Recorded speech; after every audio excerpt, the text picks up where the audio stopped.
Uh-oh, is this thing on? How's that view, y'all? No? Fucking paper in the way.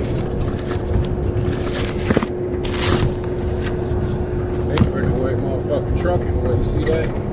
What down, y'all? It's No Home TV here, back with another boxing video. Y'all gonna have to deal with the window being down because I'm smoking a square right now. Once I get done with it, I'm shorting down. I'll roll it up, but for now, bear with me. I'm sure you can hear me. But if you're looking at the title, you read that right. Errol Spence and the aftermath of a Nebraska ass whooping. I mean, I'm being funny, but I'm not being funny because I'm an Errol Spence fan.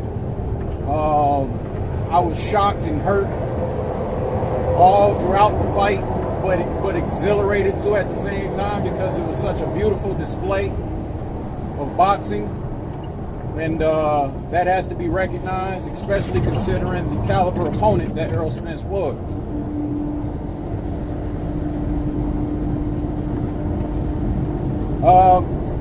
I make fun, I make light of it, man, but you know, I do that because, you know, that's my way of dealing with, you know, trauma or whatever. You got to dive right into that shit. That's a little jewel for you. But anyway,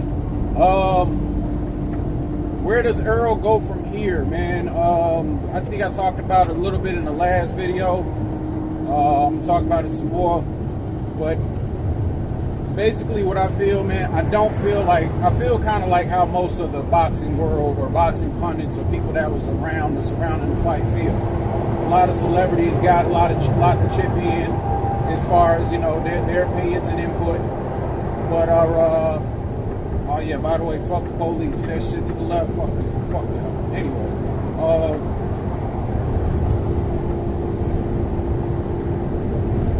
go ahead and roll this up now. But most people don't want Errol to take the rematch, at least not right off. I saw a video with Stephen A. Smith. He was talking about how he feels like Errol should, you know, take a year off and this, that, and the third. I'm gonna be honest, I don't think he should take a year off. I think that was his problem going into this fight, being so inactive. Hang on. There we go. Yeah, I think that was his problem the whole time, is he was so inactive. And meanwhile, everybody was making fun of Bud for fighting, you know, Avenesian or whoever the fuck. But it's like, you know, it matters. You know, just being, you know, that much sharper than your opponent. You know, everything counts by an inch, you know, by a pound, by everything. That's why, you know, boxing is such a technical sport, especially when you got two fighters that are this technically sound, and this, you know, this high caliber. Damn it. Salute to both fighters, man. They went in there and they gave a show. I mean, you know, they said they wanted to put on a fight to remember, and boy, did they. I mean, it's not what people expected, but it's damn sure gonna be remembered. Damn sure gonna be mulled over and gone back over. And I feel like that's what Errol should do. I think that Errol should be watching that fight back non-stop all the way from the motherfucking early credits, you know what I'm saying, to the ring walk, you know what I'm saying, to the damn post press conference. He's got to study that fight if he's going to have any chance of coming back in and even giving Terrence any fits at all. But honestly, man, you know, people, you know, there's a lot of, you know, talks, you know, the aftermath, you know, comes into, you know, in the form of excuses, in my opinion. You know, people talking about neurological disorders and shit like that, the car crash. And I knew people were going to use the car crash coming into this fight. And it's like, man, that was a long time ago. And yeah, I do realize that, you know, you never really fully recover from something like that, especially going in that fight and a puncher like Terrence Bud Crawford. But, man, I don't want to do that, man. I just want to kind of give Bud all his credit. Even though I was rooting for Spence, man, I thought Spence would take it, honestly. I thought it would be a close fight either way. I thought it could go either way, but I also predicted that both men had the ability to destroy the other. I said that. I said that to my girl, and you know, she's not even into boxing, but she got into it because of all the crazy shit that was around. But yeah, man, it's just, you know, it's just one of those things, man. I wish Errol the best. I hope he comes back, you know, stronger than ever. I feel like he smashes a lot of other motherfuckers, but I think he should go ahead and move up to 154 and wait for Bud up there. God damn it.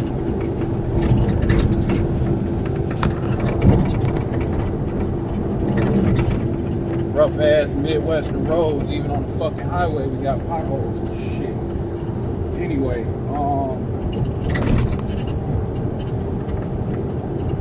yeah, I think Errol should move up to 154.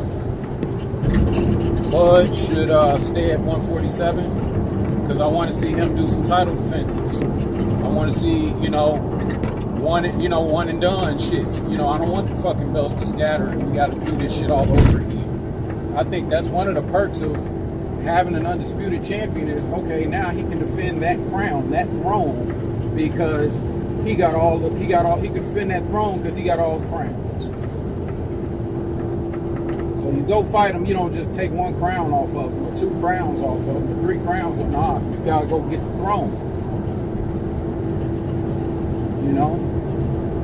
Bring Conor being a little cheating ass over here to get his ass whooped, Eddie.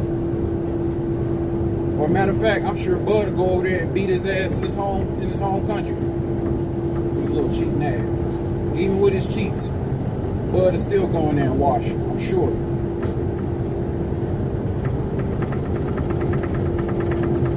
You know, let Boots get a shot. I kind of still want to see Boots fight Stanionis.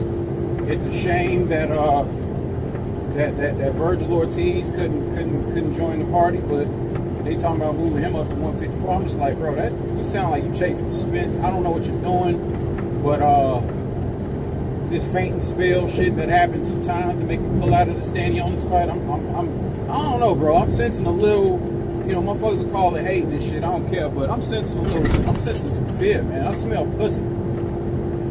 I think he, like a lot of motherfuckers, heard the name Stanionis, ain't really know much about him, looked him up, saw that he was a motherfucking cracker of a cracker, pun intended,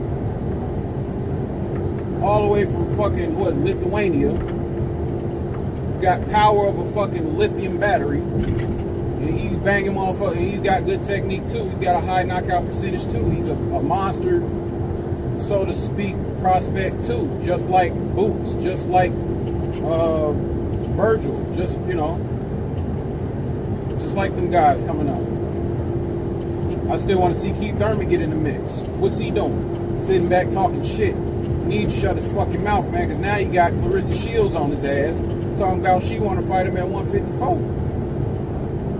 First intergender boxing match. You know what's crazy is I can see it fucking happen. Shit's so crazy nowadays, man. You know, Jake Paul and Logan Paul and all this other shit, Mayweather and his exhibitions. And it was at the Zone with all that fuckery over there, clown-faced girls and shit, supermodels and shit, like Instagram, OnlyFans models fighting and throwing fish and pushing each other. Shit wild, man. Like, boxing has turned into a fucking crazy circus of a sport. So when we have these fights or these matches or these, you know, these serious, you know, non-parody, you know, events, we got to not only support them, but we also, you know, have to divert our attention and accolades, you know, and praise to them and not these other goofballs.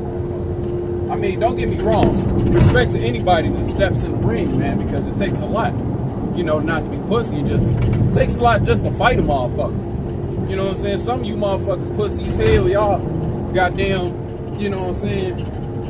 Motherfucker bumping to you or something on the street or at the club or something. You hard look, you want to downplay the situation. Like, nah, bro.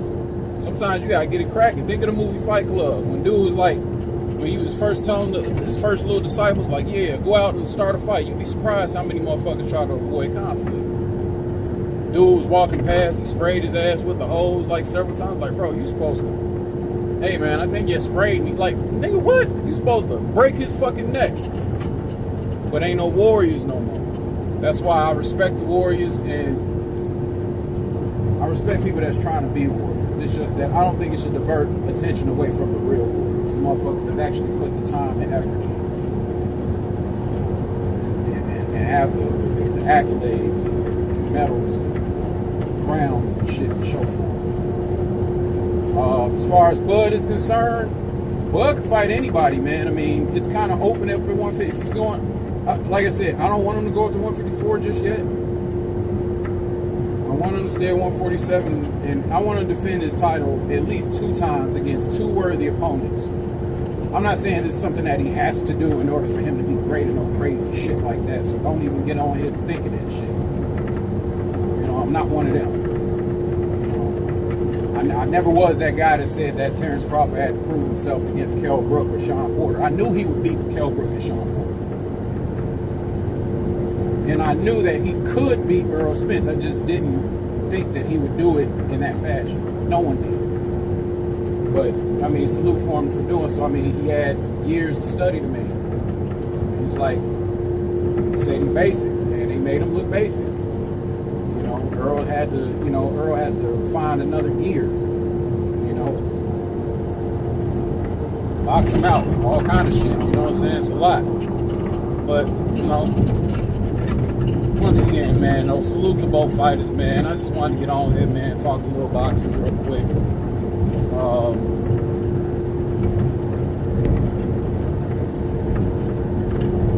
End of the day,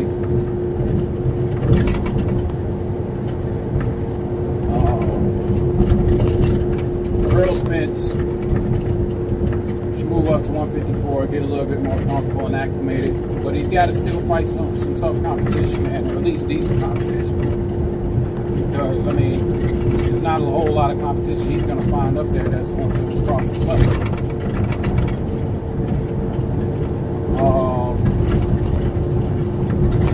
Bud should stay at 147, fight at least 2 good fighters. 147, at least give Boots a shot. He's earned it. He's been on y'all back.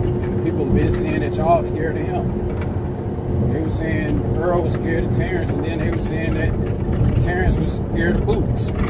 So, I mean, you know, settle it up. You know that's the fight we don't want to see. And it should be for all the marbles. That's what made this past fight such a special thing. You know, Boots does move up to 154, or, you know, right off the bat, or rematches Earl, whatever the case may be.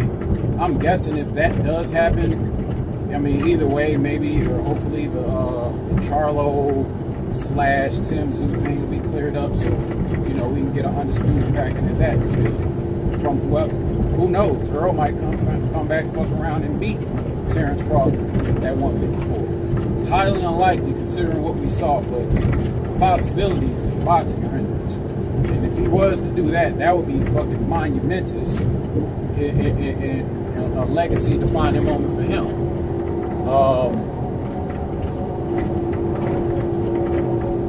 And he has the ability to beat, you know, Tim Tszyu or Charlo, whichever one, you know, win that fight, if they do fight. Because I'm not sure what kind of job Canelo's going to do on Charlo. It's just, it's weird, man. Boxing is at a good place, man, but it's still a little, you know, jumbled up. But it's no home TV, man. I'll be back with another one. Peace.